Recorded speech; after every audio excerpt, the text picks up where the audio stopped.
Bon, ok, je me lance. Salut, c'est Virginie. Comment ça va?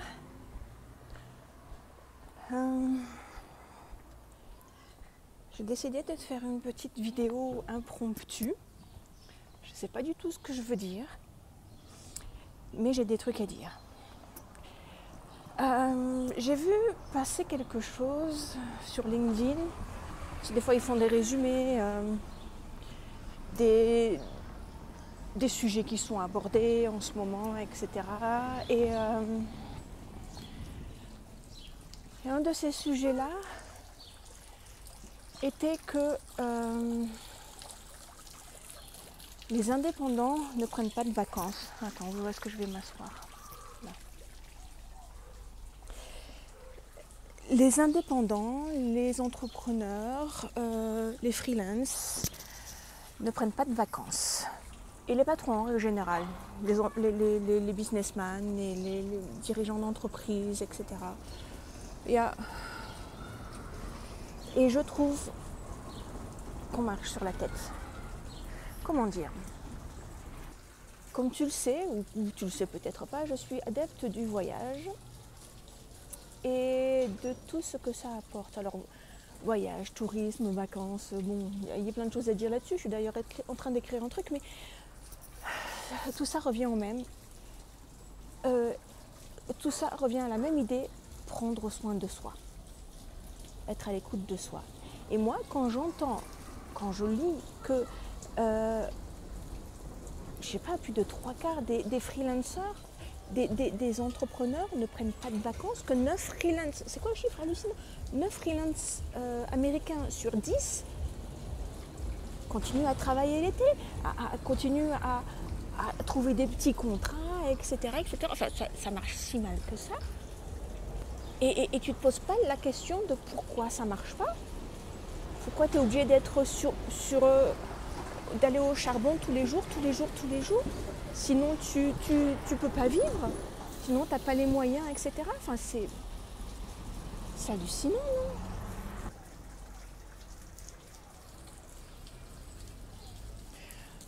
Pour moi, ça m'amène à poser plusieurs conclusions, en fait.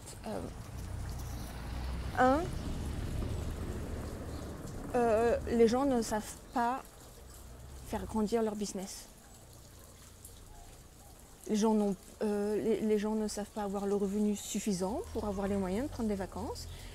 Ou s'ils ne travaillent pas seuls, s'ils ont une entreprise plus grande, s'ils ont des employés, ils ne savent pas créer la structure ou la culture qui leur permet de laisser leur employé s'occuper de la maison pendant qu'il n'est pas là.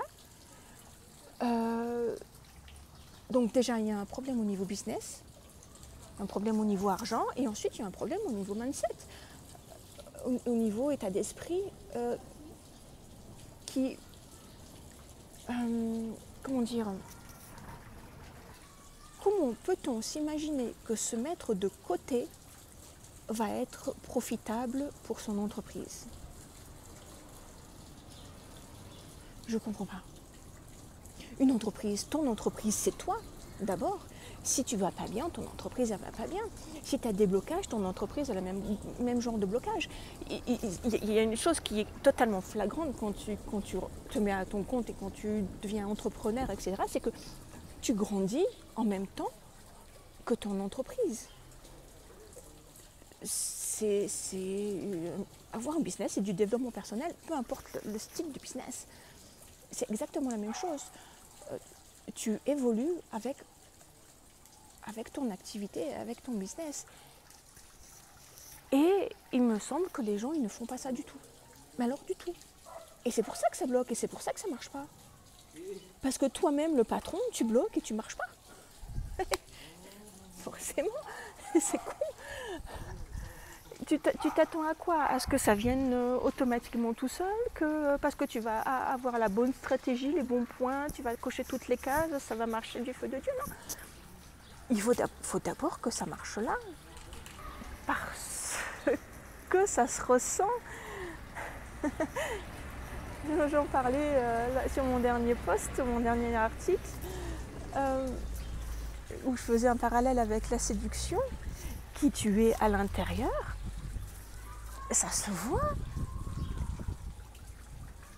Si tu en as que pour l'argent, si ton entreprise c'est que ça, ça se voit.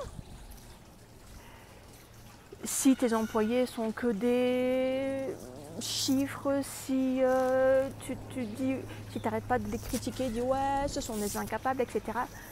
Ça se voit. Et si tu es bien dans ton entreprise, eh ben c'est pareil. Ça se voit. Et les deux marchent ensemble. C'est comme la loi de la gravité, quoi. Tu peux pas y échapper. C'est logique. Toi et ton entreprise, c'est la même chose. Et le fait que tu prennes pas de vacances, moi ça m'horrifie. Ça veut dire qu'il y a vraiment un truc qui tombe pas rond, quoi. Mais alors, nulle part. Donc, pense à ça. Essaie de voir ce qui va pas. Essaie de voir pourquoi ça bloque. Et puis surtout, fais-toi accompagner, quoi. Investis en toi. Si tu n'investis pas en toi, ça ne sert à rien d'investir dans ton entreprise. Ça ne marchera pas. Et il y a pléthore de personnes totalement inspirantes, prêtes à t'aider sur LinkedIn et ailleurs. Vas-y, choisis une personne avec qui ça colle. Et puis va voir ce qui bloque, va voir ce qui t'empêche d'aller plus loin. Et prends ces putains de vacances à la fin, sans déconner. Non ? Voilà, c'est tout ce que j'avais à dire. Prends ces putains de vacances. Je te dis à plus tard. Au revoir.